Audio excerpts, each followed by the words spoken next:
नमस्कार, मैं हूँ ऋतु।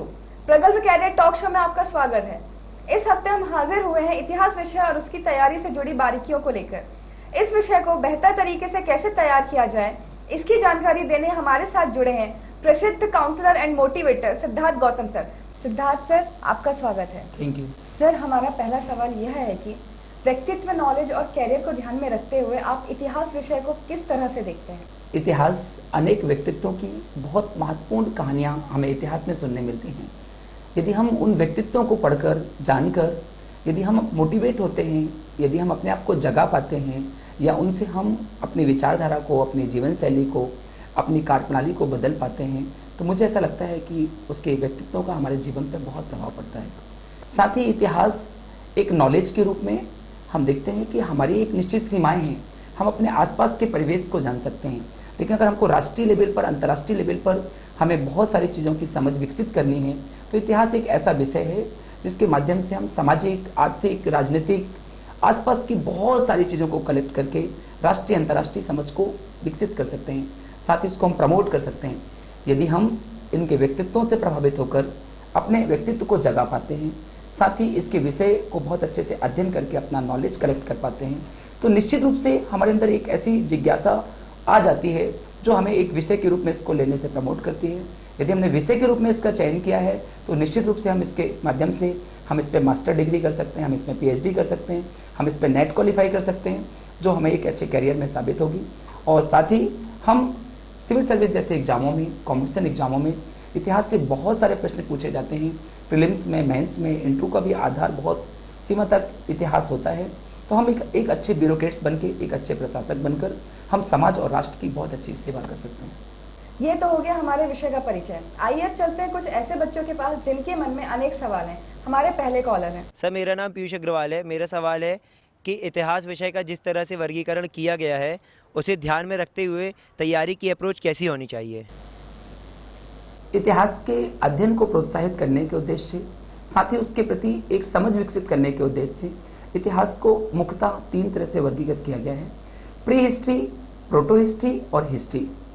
साथ ही इतिहास के हम 3 और भी विभाजन देखते हैं कि हम जिस राज्य के निवासी हैं उस राज्य का एक इतिहास है, साथ ही एक भारत का इतिहास है और एक विश्व का इतिहास है।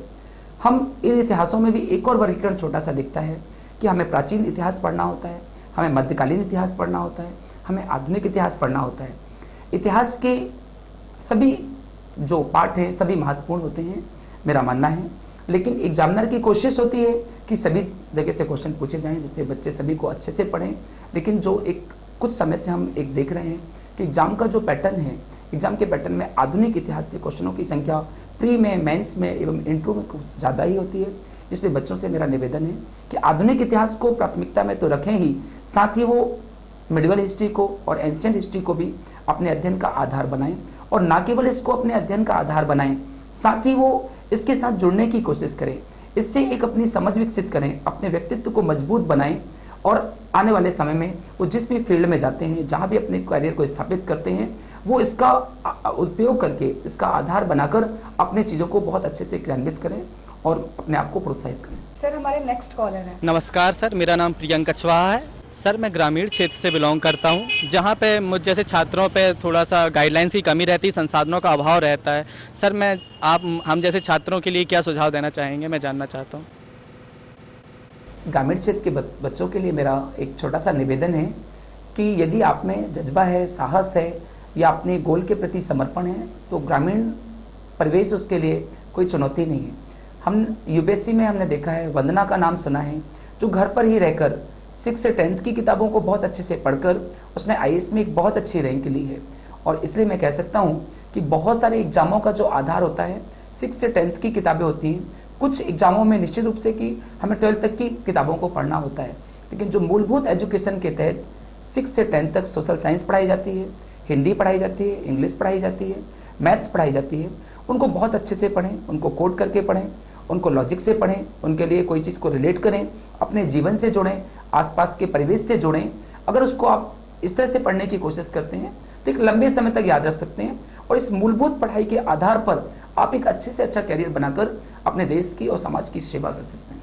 फिलहाल वक्त हो चला एक छोटे से अंतराल का, कहीं जाइएगा नहीं, हम फिर हाजिर होंगे एक ब्रेक के बाद।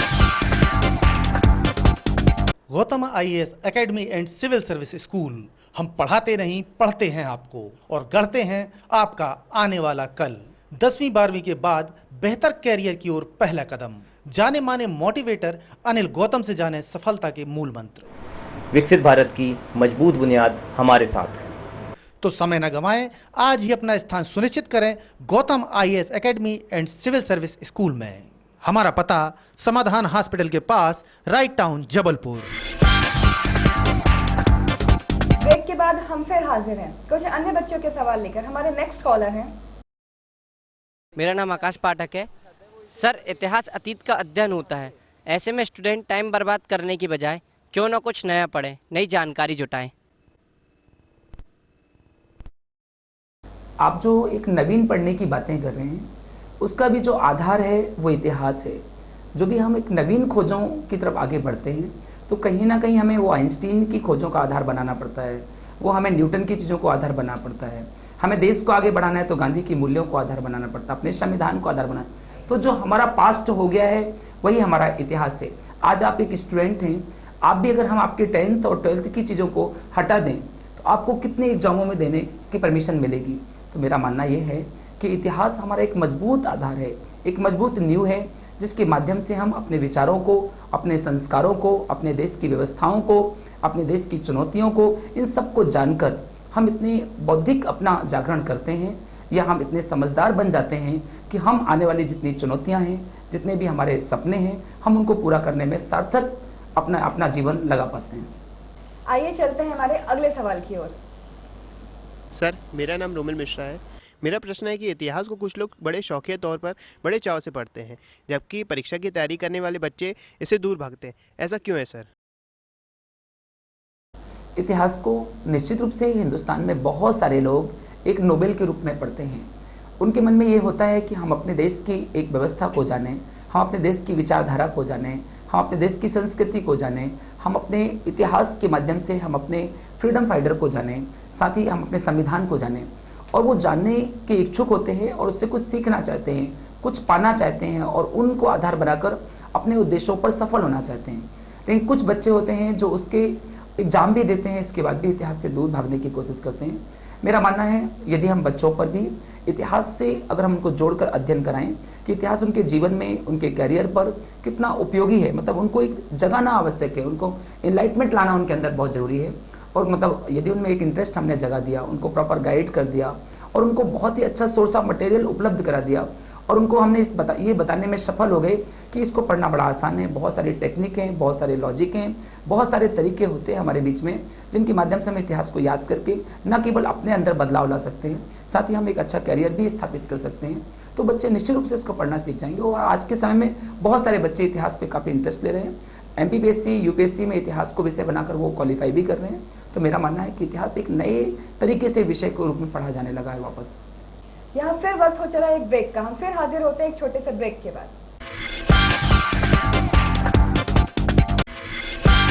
संस्कारधानी जबलपुर से प्रकाशित राष्ट्रीय साप्ताहिक अखबार प्रगल्भ सत्ता। केवल अखबार नहीं, बौद्धिक सत्ता का खजाना साप्ताहिक प्रगल्भ सत्ता।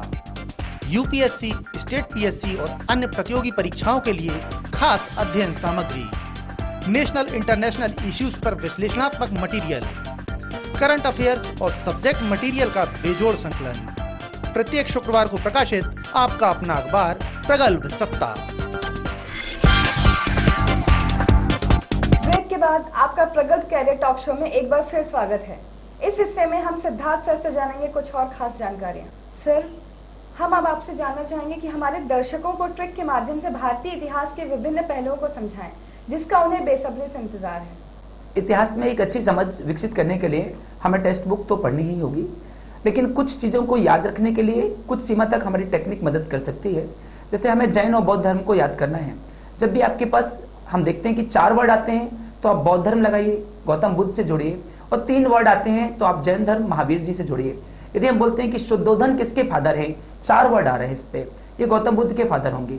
हम बात करें सिद्धार्थ किसके फादर है, 3 वर्ड आ रहे हैं, ये महावीर जी के फादर होंगे।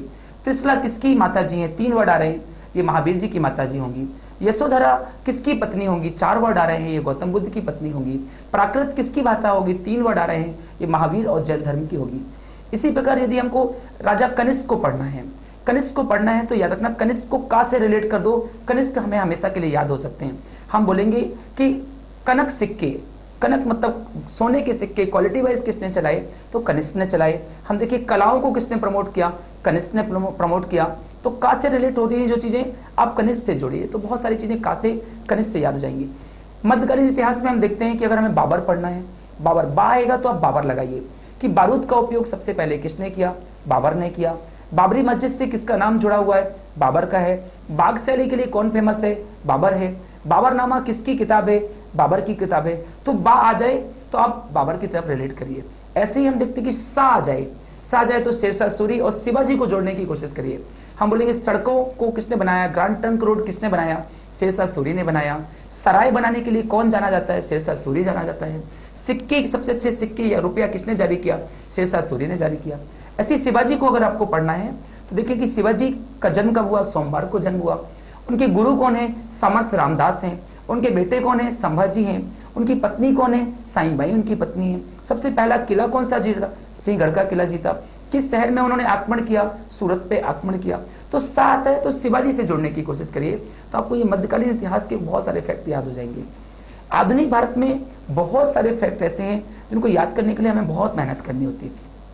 आधुनिक भारत में मैं एक बहुत ही प्यारी सी टेक्निक बताता हूं जो आपके लिए बहुत मददगार होगी। एक उदाहरण लेते हैं, जब भी किसी चीज की शुरुआत हो, प्रथम हो कोई चीज, तो उसको वेस्ट बंगाल लगा देना, पश्चिम बंगाल लगा देना, क्योंकि जब व्यक्ति शुरुआत करता है तो बेस्ट प्लेटफॉर्म में पहुंच जाता है। जब भी कोई प्रथम होगी तो वेस्ट बंगाल की कैपिटल जो कोलकाता है आप वहां लगाइए। सबसे पहले वंदे मातरम कहां गाया गया, कोलकाता में गाया गया। जनगण मन कहां गाया गया, कोलकाता में गाया गया। पहला बैंक कहां खुला, कोलकाता में खुला। हम देखते हैं कि पहला कोई भी बैंक के साथ साथ कोई पहला हाई कोर्ट कहां आया, कोलकाता में आया। या पहला हम देखते हैं सुप्रीम कोर्ट कहां आया, कोलकाता में आया। पहला असहयोग आंदोलन कहां से शुरू हुआ, कोलकाता से हुआ। स्वदेशी मूवमेंट कहां से शुरू हुआ, कोलकाता से हुआ। तो आप कोशिश करो कि जब भी कोई चीज प्रथम होती है तो उसका आंसर पश्चिम बंगाल ले जाना है हमें। ऐसे ही हमें यदि हम इतिहास में देखते कोई डेट है, यदि हमने देखा 1907 की कोई चीजों को याद करना है, 7 आ रहा है तो आपको उसको 7 से जोड़ना है, ठीक है ना। 7 की चीजें हमेशा एस से आएंगी। सूरत अधिवेशन एस से स्टार्ट हो रहा है, मतलब वो 1907 में होगा। स्टुटगार्ट में भीकाजी कामा ने झंडा फहराया, ये 1907 पे ही फहराया होगा। साक्षी पर जमशेदजी टाटा जी ने एक स्टील इंडस्ट्री खोली, स्वर्ण रेखा नदी के किनारे, वो 1907 पे ही खोली होगी। तो बहुत सारी चीजों को याद करने में टेक्निक हमारी मदद करती है, लेकिन इसके साथ साथ आपको टेक्स्ट बुक पढ़नी पड़ेगी, इस चीज का भी हमेशा ध्यान रखें। अब वक्त हो चला है हमारे पिछले एपिसोड में पूछे गए प्रश्न का जवाब ट्रिक के माध्यम से जानने का। हमारा प्रश्न था कि सिंधु घाटी की सभ्यता से शुरू होने वाले भारत के इतिहास को ट्रिक के माध्यम से कैसे याद रखा जाए। सिंधु घाटी सभ्यता की चीजों को अगर याद रखना है तो उसका अभी तक एग्जाम का जो नेचर रहा है वो ये था कि हड़प्पा पे क्या मिला, मोहनजोदड़ो में क्या मिला, चहुंदड़ो में क्या मिला। हम इसको एक उदाहरण बना लेते हैं कि हड़प्पा एक गांव है, मोहनजोदड़ो एक शहर है। जब भी कोई चीज गांव से आएगी तो आप हड़प्पा लगा दीजिए, जब भी कोई चीज शहर से जुड़ेगी तो मोहनजोदड़ो लगा दीजिए। एक माँ के गर्भ से निकलता हुआ पौधा दिखाया गया है, वो खेतीबाड़ी का प्रतीक है, मतलब हड़प्पा में होगा। एक इक्का गाड़ी मिली है, मतलब बैलगाड़ी, गाड़ी हमेशा गांव में होती है तो हड़प्पा में मिलेगी। एक स्विमिंग पूल मिला है, स्नानागार, ये शहरों में होता है, मोहनजोदड़ो में मिलेगा। एक विश्वविद्यालय बड़ा सा हमें मिला है, वो शहरों में होता है, मतलब मोहनजोदड़ो में होगा। ऐसी चहुंदड़ो को हम चेहरा मान लेते हैं कि चेहरे में जो जो चीजें हम लगाते हैं वो हमें चहुंदड़ो में मिलेगी। कि लिपस्टिक कहाँ मिली है, पाउडर कहाँ मिला है, कंघी कहाँ मिली है, सभी कॉस्मेटिक की चीजों को आप चहुंदड़ो लगा दीजिए तो चहुंदड़ो से आने वाले जो फैक्ट हैं वो आपके गलत नहीं होंगे और आपकी सिली मिस्टेक बहुत कम हो जाएगी। अब वक्त है अगले एपिसोड के लिए ट्रिक गुरु सिद्धार्थ गौतम सर के प्रश्न का। अगले एपिसोड पे हमारी चर्चा होगी संविधान पर, और संविधान आधारित क्वेश्चन है हमारा कि 1 से लेकर 22 भागों को आप कैसे याद रखते हैं। तो आप भी इस प्रश्न की ट्रिक तैयार करने दिमाग लगाएं और फिर गौतम सर की ट्रिक जानने के लिए इंतजार करें हमारे अगले एपिसोड का। हमारा कार्यक्रम आपको कैसा लगा हमें जरूर लिखें। हमारा पता है प्रगल्भ सत्ता 123 प्रार्थना परिसर हाथीताल जबलपुर मध्य प्रदेश 482002। हमें मेल करें pragalbhsatta@gmail.com पर।